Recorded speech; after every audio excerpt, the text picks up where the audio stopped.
Hello everybody and welcome back to yet another episode of the Logan Blackman Show. And as you can probably tell by the title, this is episode 3 of the 2025 State of Iowa preview. And in this episode, we'll be covering the UNI or Northern Iowa Panthers. New era of Panthers football coming this fall. It's Todd Sepsis coming over from Drake University this fall. Mark Farley stepped down as the head coach of UNI after finishing with 3-9 season last year. One of two teams in conference play to average less than, or in the conference, the Missouri Valley Football Conference, to average less than 20 points a game. They were also gave up on average 33 points a game as well. A lot of injuries go along the defensive line. Trying to get a new offense in there as well. Trying to go air raid adjacent, I think is what they officially called it. Quarterback controversy with Aiden Dunn starting the season. Matthew Scheckelman coming in midway through the season against South Dakota. There was just a lot of movement going on for UNI last season, and the schedule didn't help at all either. You look at the non-conference games they had. We're traveling to Nebraska, traveling to Hawaii, and you play in the Missouri Valley Football Conference.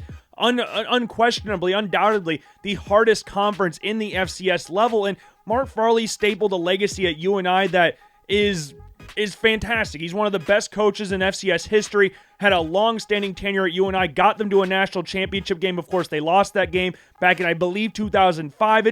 It sucks to see a coach go out like that, but he went out on his shield doing the things that he wanted to do, and he stated that this new era of college football is just not for him. He's one of the older generation coaches who is just not for him. So Stepsis comes in again, leading Drake to their first FCS playoff berth in their history. And Drake's got a long history. They got a very long history. They went 8-4. They went 8-3 these past two seasons at Drake, and it was just a nice turnaround. Now, if you look at the non-conference games, especially 2 seasons ago, it was either 2 seasons ago or this past year, where they played some Missouri Valley Football Conference teams. Like, this is the gap or the trench between the likes of the Missouri Valley Football Conference and other FCS conferences. I know the Pioneer Football League is not necessarily the pinnacle of college football, or even a level below the Missouri Valley Football Conference, but you look at, they played the likes of North Dakota and South Dakota State, which is a game they played up in the Twin Cities, up at the Twin Stadium at Target Field. They were just really overmatched. So Steps is coming in as a defensive-minded head coach. There's some excitement there. You've got some new pieces on the opposite side of the ball. You brought in some transfers on the defensive side of the ball as well that could be very influential to how this team works. But if you see the turnover that Todd Stepsis did at Drake, you can see that there should be reason for at least some optimism. I'm not saying like UNI is going to do a complete 180 and finish 9-3 or anything like that this year, but there's levels of optimism that are warranted with his hiring and with him coming up to UNI. His overall record at Drake, 29-32, is not like the most, oh my God, insane thing, but they'll turn around again in those 5 years at Drake. And before he was a defensive coordinator there, like we talked about before, but you look how the offense was 5th in scoring last year in the conference they were 5th over 25 points a game or something like that. They had the second best passing offense as well. And for UNI, who lacked that consistency at the quarterback position, I think that improvement on that offensive side of the ball, having that consistency there, and having a guy like Matthew Scheckelman who's taking over, he just got named the starter last week, it gives you some more confidence again, like we talked before, going into the season. And they also gave up 21 points a game, which I believe was 6th ranked in the conference, but they had the best rush defense in the conference and the second best passing defense. So we're just looking for numbers to improve. We want to see improvement from the UNI Panthers this upcoming season. Again, I'm not talking about like a complete 180 where we're talking about, oh my God, UNI's back in the playoff discussion. They're back as one of the favorites to win the Missouri Valley Football Conference, or at least be on the upper echelon. I'm not saying that at all, but that steady improvement is key to seeing how this UNI Panthers team will look under Stepsis as the years go on. And a lot of that starts with Matthew Scheckelman at the quarterback position, beat out Aiden Dunn and Jackson Daly for this quarterback position. Again, Matthew Scheckelman came in midway through last season. Aiden Dunn started the season, looked solid in the first couple games of the year, especially when you look at the game against Valparaiso week 1, where the RPO and the air raid adjacent, which UNI had like 3 offensive coordinators the entire season. Like, if you're going back from January till maybe like December, that entire year, I think UNI had 3 different offensive coordinators. Luke Falk, former Washington State quarterback, was one of those guys, and he left the position in July right before the season started. And Aiden Dunn took hold of the starting job last year and looked like he was a guy that could really push this offense, which is athletic ability. He was the second leading rusher on the team, if I'm not mistaken, last year, but the passing game just wasn't consistent enough there, which, yeah, it's good to have that athletic ability, but Matthew Scheckelman just provided that touch more consistency at the quarterback position from throwing the ball. And this new offense, it's kind of been compared to something like a Kyle Shanahan West Coast style of offense. There's a lot of motions. There's new verbiage in there. So if you need a quarterback to be more consistent as a passer, Matthew Shekelman showed that last year, which is why, again, he was named the starter a week or two ago. Now, it is going to be interesting to see how they replace likes of Ty Edwards, who transferred to West Virginia this offseason with 1,000-yard rusher last year. Your two starting tackles, namely Penning at left tackle, are both gone as well. And your top two receivers last year in Sergio Morency and Houston are both gone as well. So how you're able to replace your leading rusher being gone, your top two receivers being gone, and your top two tackles being gone, it's going to be interesting to see how UNI adapts to those changes. Now, they do have some experience along the offensive line. The interior offensive linemen are experienced. You're moving Blake Anderson, the left tackle, who played over 790 snaps this past season. So that experience there will be key there. And a lot of the receivers that you have on the roster caught balls last season. So there's that familiarity in there as well. You're looking at players like Tyson Kershaw, J.C. Roque Jr., Jane Ellis Leahy, Jay Norman, Derek Anderson at tight end as well. So you have some familiar faces for Matthew Shekelman to work with on the outside. You also got Harrison Bay Bowie back at running back. He missed significant time last year due to injury. And you've also brought in Bill Jackson from Tulsa, who ran for 300 plus yards last season. So it's a nice little addition to the running back room, which I think can only boost the offense with, again, the experience in the interior D-line, or offensive line, I think is big. The familiarity with the receivers, though there wasn't like a big, none of these guys had massive stats or produced massive numbers last season. I think that familiarity, like bringing in Shekelman into his second year as the starter, the receivers are mostly back, barring Morency in Houston, and Lane Pryor's also gone as well. So it's another big loss of the tight end position, but I do like some of the pieces that UNI does have on the opposite side of the ball, and I do think they're able to improve, and I think this offense will be a more natural fit for the players that they have on this side of the ball. You also brought in Grant Gosler, Aiden Price, and Graham Fredrickson, all from Iowa, play running back and wide receiver. So I will just keep reiterating, I do expect to see improvement. This offense last year, you ushered in an air raid adjacent offense, was what the official title of it was. And these guys just weren't for that style of offense. I think the West Coast more adjacent offense, the Kyle Shanahan less, more natural Kyle Shanahan offense, will allow this offense to be more free than it was last season. Now, UNI is losing some key players on the defensive side of the ball, and like we talked about before, the defensive line battled a serious amount of injuries last year. Just some points, they were playing a three-front, and UNI doesn't naturally play a three-front, but with the lack of bodies that they had in there, they had to resort to doing that. And you're looking at players like Cannon Butler, who transferred to Iowa State, Carr Hewitt, who transferred out, and Bradley Vislasell as well, all leaving this offseason. Ben Balkin at linebacker, he's also gone, was third on the team in tackles last season, and Albert Nunez, and J.J. Derville, and Robbie Patterson Jr. are all gone. So again, there's some big pieces that are no longer with the program, but UNI did bring in some good players within the transfer portal as well, like Owen Ostrowski and Jeremiah and Augustus, two guys that you're adding to the defensive line to give you that edge position. Both guys are lined up to start week 1. And Augustus last season at JUCO had 6 sacks and 9 tackles for loss in just 7 games. So I think those two guys along the edge with Ostrowski in there as well, who had 2 sacks at Tulsa last season, adds some nice position pieces to that edge slot for UNI. You also brought in Ryan Crandall from Western Illinois this past season, 26 starts in 3 seasons at Western Illinois, also had 80 to 85 tackles this past season, so adding some nice experience at the linebacker position in the Missouri Valley Football Conference to replace a guy like Ben Balkin, who's leaving now. Tucker Langenberg is still there, who had 85 tackles this past season, as well as Jack Krebs and Zach Meemer on the defensive line as well, who Meemer led the team in sacks this past season with 2, but he only played in 4 games. So there's again, the experience on the defensive line is there in pieces, but they just were so injured to hell and back. Now, you are returning some key pieces in the secondary as well, which I think is very important. Like Fletcher Marshall was a 6'2" corner, and Jonathan Cabral-Martin, who was second on the team in tackles last year, both at the cornerback position. 2 very experienced guys in there. You also have Mo Olowo coming back at the safety position, was 4th on the team in sacks last year with 1. Again, we're not dealing with massive numbers here for UNI, but I do like the additions that they brought in along the defensive side of the ball and the offensive side of the ball. We talked about the trio coming in from Iowa. We talked about the running back coming in from Tulsa and how you replace guys like Morency, Houston, Ty Edwards, some of the players in the offensive line like Penning, how you replace those guys is going to be big, but you still do have good football players on this team.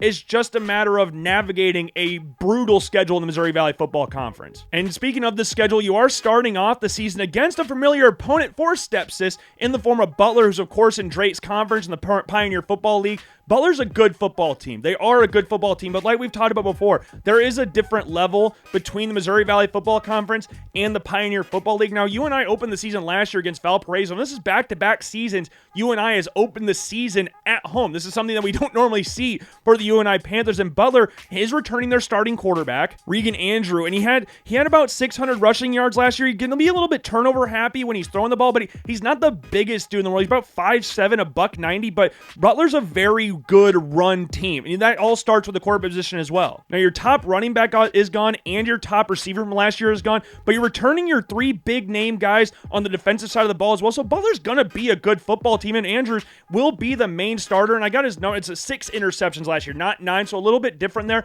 but a good athlete at the quarterback position that could cause some problems for UNI in this game. But that being said, even though Butler finished 9-3 last year, I think Stepsis is familiar with this opponent, and UNI just naturally is a better team because, again, it's a lower level FBS team. So I do expect, though UNI was not great last year, if you just looked at the records blankly and go, oh, 3-9 UNI versus 9-3 Butler, you would expect Butler to win. But UNI should have enough talent in the bank, and I expect Scheckelman to have a good game in this. It just depends on how UNI handles the run, which I think they should do fine. I am going to have UNI beating Butler week 1 to start the season off 1-0, much like they did last year. Beating a Pioneer Football League opponent. And then week 2, you're on the road against Wyoming. Josh Allen University, and Wyoming finished 3-9 last year, but that being said, they played Boise State really tough. They lost them 17-13, and the only issue, or not the only issue, I mean, you're a 3-9 football team, i.e. UNI. They were one of the worst offenses in the Mountain West last season. They are a better run team than a pass team. But it's again, the talent difference is just naturally there with Wyoming and UNI. Like, Caden Anderson will be in at quarterback. Didn't throw for 1,000 yards last year, but had 6 touchdowns and 3 interceptions. Their leading rusher that's returning this upcoming season didn't even have 500 yards rushing. But they are returning 9 stars, and one of them including their leading receiver from last year. They are only returning 3 players on the defensive side. But again, I just think that there is a gap here. I'm not sitting here going like Wyoming is comparable to like Nebraska from last season or something like that. But going to the mountains to take on Wyoming, is a lot easier said than done. And though UNI is coming off a nice win week 1, I do think Wyoming might be a little too much for them, so I am going to have the Cowboys coming out on top, so UNI starts their season off 1-1. And then week 3, they're back at home against Eastern Washington, and this team finished 4-8 last year, but they can put up some serious numbers on the offensive side of the ball, despite the fact that they only won 4 games last year. Like, they had the 3rd best total offense in the conference last season, and the 2nd best rush offense. They averaged damn near 230 yards a game with 32 rushing touchdowns. Like, they are a very good offensive team. I mean, they average 35.8 points a game, but they're not bringing back a lot of people on the opposite side of the ball. But remember what we talked about with UMass in the previous video when we're talking about the Iowa preview? If you're scoring a bunch of points, but you finished 4-8, what does that tell you? It means your defense is god-awful. And they average giving up around 36 points a game this past season. And they're more experienced than the offensive side of the ball, but that's just 36 to 40 points a game. Like, UNI gave up 33 points a game. The offense definitely will need to improve because you can't win games if you're, like, I don't know. You average 35 but give up 36. That's not necessarily a recipe for winning, and I think coming into UNI, with UNI being a more defensive-minded team with Stepsis in there, and Farley was that way too, but with Stepsis being there, rejuvenating the team a little bit, I'm going to have UNI beat Eastern Washington in their trip to Iowa, so UNI could start the season off 2-1. That's just crazy, though. 35 points a game, but you give up 36, finish 4-8. You have the 3rd best offense in the conference. You finish 4-8. That's just absolutely crazy to me. And week 4 on this list, you're back on the road taking on Utah Tech. I believe they're called the Trailblazers. They finished 1-11 last year. And just for a little UNI fun here, the only win that they had last year came against Central Arkansas, who were quarterbacked by Will McIlvain, who was the quarterback at UNI a couple years ago. So just a little bit of like a connection to UNI in this game. But it also is funny because Deacon Hill is one of the quarterbacks on the roster. Not the starter. No, he's good enough to start a Big Ten championship game for Iowa, but he's not good enough to start for a team that finished 1-11 last year. That's awesome. That's so fantastic. Okay, I can't moan about that anymore. We got Mark Gronowski's at Iowa. I just can't keep saying that to myself.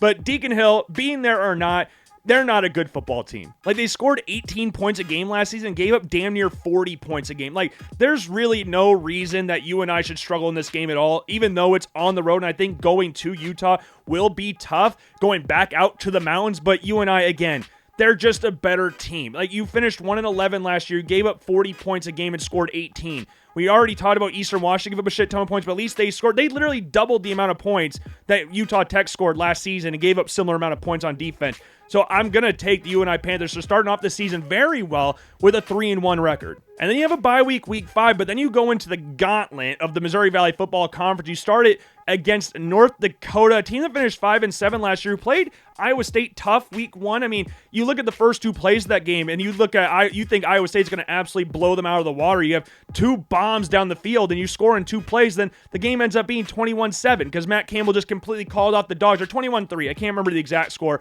but Simon Romfo is back as a second year as the starter, and he is competing with Javance Tupuola Johnson at the quarterback position, who transferred in from San Diego State, but everything that I've seen says that Romfo is going to keep his starting job for another season. But hi y'all, this is editing Logan, and I just wanted to say that as I was editing the video, North Dakota named a starting quarterback, and it was not either of the 2 guys that I mentioned in this video. It is Jerry Kaminsky, who's a sophomore from Sun Prairie, Wisconsin. He has 28 passing yards to his name, went 4 of 5 last season. Yeah, I was not expecting that. I didn't really see anything about it. So, yeah, that's my bad. Back to the video. The only issue is for him, your leading receiver, Bo Velquist, and your leading rusher last season are both gone. So Gavin Zybreth will have to take a little bit more of the load in the running department. And he had 400, 500 rushing yards last year. Leading rusher had about 700-ish in there. Bo Velquist, though, that's going to be a lot easier said than done to replace, having over 1,000 yards receiving, loads of experience in there as well. So that's a big loss for them at the receiver position. And their offensive line is good. And the offensive defense, you compare, we talk about points per game again. They averaged 30. They gave up 30. Now, their defense does have some good players returning there, but they're a much better passing defense than they are a rushing defense. And UNI with with Harrison Bay Bowie coming back at running back, we haven't seen him play in a couple years, so we don't really know what UNI's rush offense is going to look like. I would imagine they're going to want to throw the ball a decent amount with Shekelman back there, but if you know Kyle Shanahan's offense, he loves to run the football too, so we're going to see motions in there, see how North Dakota reacts to the motions, but I just think North Dakota is a little bit too much for UNI. Though this game is back at home, and UNI lost this game 31 or 35-7 last year, but though this game is back at home, and though you're coming off a bye, I am going to have North Dakota coming out on top of this game. I just think they're a better overall team at this point in time, and I think that the players they're bringing back, even though they lost Belquist, I think could prove too much for UNI in this game. And then week 7, you're on the road to Brookings, South Dakota, take on South Dakota State. And this is a new look South Dakota State Jackrabbits team, as we've talked about numerous times before. We even brought up in this video, Mark Gronowski, longtime quarterback, 2-time national champion, Walter Payton Award winner. He has transferred to the University of Iowa. So you have new blood at the quarterback position. And you also have a new coaching staff in as well, with Dan Jackson coming as the offensive coordinator. And he's a former player as well, so the players will rally around that. But that new blood in there, it's going to be interesting to see how they adjust into this coming season as a team that was so consistent over the past however many years with Gronowski. Now, Chase Mason is coming in as the starter, and he was mostly used as a rush option for South Dakota State this past season, had about 500 yards rushing, so we're going to need to see how he develops as a passer, because again, replacing someone as established and has as much skin in the game as Gronowski is, again, a lot easier said than done. But if you're going to do that at any place, you would love to do that at a place like South Dakota State, even though there's new head coach, OC, and DC in there. Now, Amar Johnson is gone as well for your running back position, and your leading receiver is gone. But Julius Luffridge from Fordham is coming in with 1,000+ rushing yards this past season. In South Dakota State, we know they want to run the football. And on the defensive side of the ball, though you're losing 8 of your top tacklers from this past season, it's again when you're one of the most consistent teams at the FCS level, you're going to be able to replace guys a lot easier. And this is a team that had the best defense in the conference this past season. And we know Brookings is one of the toughest places to go in college football as well at the FCS level. So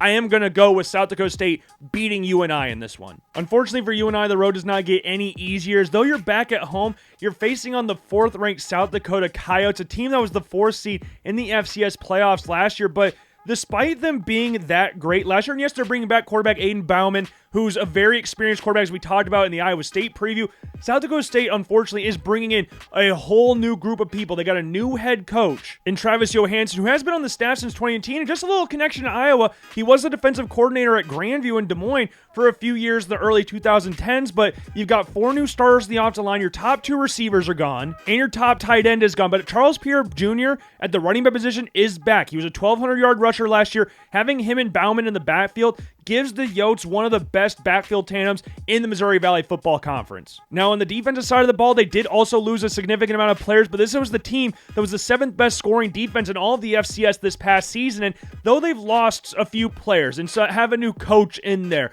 the experience of having a guy like Aiden Bauman, I think, is very important to the success for South Dakota this year, especially with an experienced running back as well. The offensive line, though it's going to be new, I do expect South Dakota to replenish that unit. I think the defense should still be good despite them losing people. And though it's at home for UNI, I am going to have the Yotes coming away with the win. So this is another loss for UNI. And in Week 9, you're back on the road again against the 20th-ranked Southern Illinois Salukis. This was a team, we talked about injuries before with UNI. This is a team that was absolutely riddled with injuries last year. And this was a team that as well was the 3rd best passing team in the conference last season, despite not having a 1,000-yard passer. And DJ Williams, he was the starter to go into the season last year, but he only played 3 to 4 games last year due to an injury. He had 4 passing touchdowns, 2 interceptions to his name, about 500-something passing yards in there, as well as a transfer from Murray State, had 11 touchdowns his final season there. So if he can stay healthy, that's an excellent boost to the passing offense. Again, who was still the 3rd-ranked unit in the conference despite,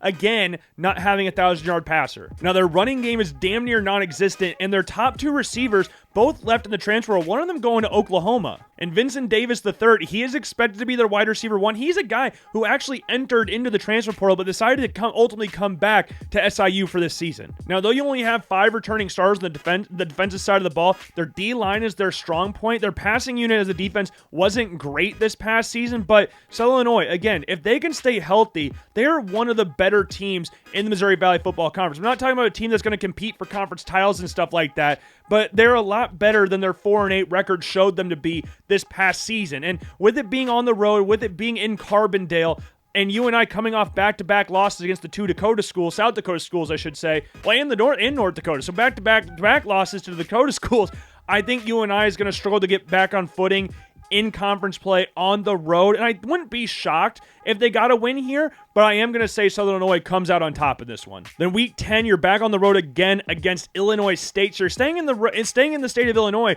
but this is the 6th-ranked Redbirds team that finished with 10 wins last season. Tommy Rittenhouse is back again as the starting quarterback. Illinois State had the 2nd-best passing offense in the conference last season behind Missouri State, who obviously we all know is now at the FBS level, where Rittenhouse put up good numbers last year, decent numbers. I think he had 18 passing touchdowns to 7 interceptions last year with just over, I think, around 2,800 passing yards. I could be mistaken. I'll put the real numbers on screen. But having, again, that experience at quarterback is really big when you're in a conference as tough as this one. And their running back room is as loaded as always. Rankers Wright ran for 900-plus yards this past season. Mason King, who was excellent in his first year at Illinois State, didn't really play last year, got an injury early on last season against Iowa, didn't really see the field after that. So having him back, who was, I believe, the freshman newcomer of the year in the Missouri Valley Football Conference a season prior, having him back with a guy who already ran for 900-plus yards makes them that much more dangerous in the rushing attack. And he also brought in Victor Dawson in from Cincinnati, who was very good for Merrimack College. And he also got Daniel Sobkowitz back at wide receiver, who had 1,100 yards receiving this past season. So having your top running backs back, your top receiver back, and your starting quarterback who has experience with this team, is all benefits for Illinois State going into this season. Now, you did lose 10 of your top 13 tacklers this past season, but Ty Niekamp is one of the best overall defenders in all of the FCS level, so having that leadership in the middle of the defense is massive for them. And as all the stuff we've talked about before, with all the stuff returning on offense, the defense with Niekamp at the heart of it, I think will be big for them. And I think just, again, on the road, I think will be too much in the end for UNI. So this is another loss for the Panthers. And then week 11, you're playing Murray State. I almost said Missouri State. Murray State at home. This is a team that was below UNI, and like we talked about UNI being close to the bottom in the Missouri Valley Football Conference for most statistical categories. Murray State was deeply rooted to the basement in like every single category. Again, 1-11, their lone win came against Mississippi Valley State early on in the season. We talked about how bad they are on the offensive side of the ball. They average just around 18 points a game. Their defense gave up on average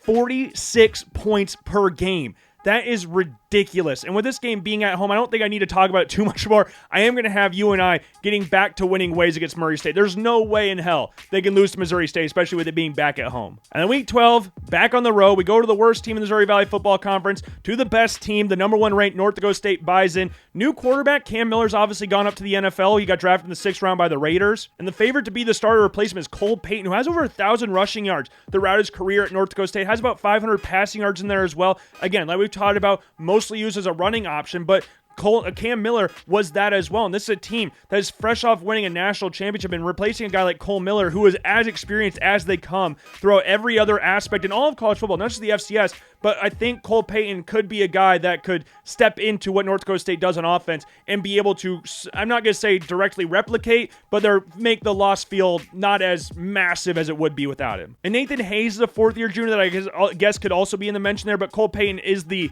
favorite to get the job. But Bryce Lance at wide receiver, yes, brother of quarterback Trey Lance, is one of the best overall players at the FCS level as well. So having a new quarterback in there, though he's experienced running the ball, he's not that experienced as a passer, but having that guy out there like Bryce Lance would only boost him on the opposite side of the ball. Now, Chamar Brown did leave in the transfer portal to Miami, who had 1,100 rushing yards last year, so it's going to be a group effort for North Dakota State to replace him, but as we've known with North Dakota State, they want to pound the rock and beat you up from the line of scrimmage. So at that point, with Peyton running the ball like he does, I think the running back room will come as a collective and keep North Dakota State up there as one of the best rushing offenses in the FCS. Now, replacing Gray Zabel on the offensive line is going to be a lot easier said than done, but as we've talked about before, these kind of programs at the FCS level are able to recruit, and I have no issue with North Dakota State's offensive line, even though a guy like Gray Zabel gets drafted in the 1st round. Now, on defense, only 3 of their 11 top tacklers from last year is back. Cole Wisniewski, he transferred to Texas Tech, was one of the best defensive backs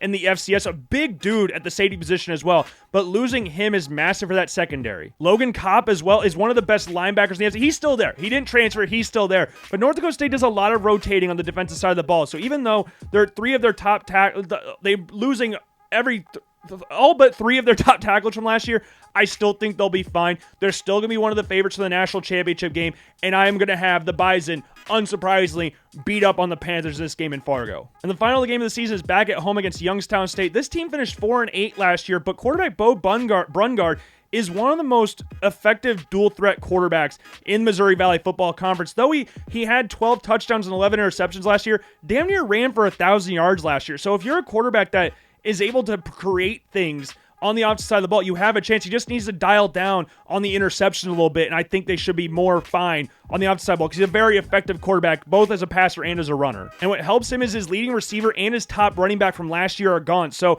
that also will boost him up on the opposite side of the ball for Youngstown State. And TC Caffey will also be coming in at the running back position from the transfer portal, came in from Ohio State. Your top 2 tacklers from last season are back, and Youngstown State beat UNI by 1 point in the final game of the season last year.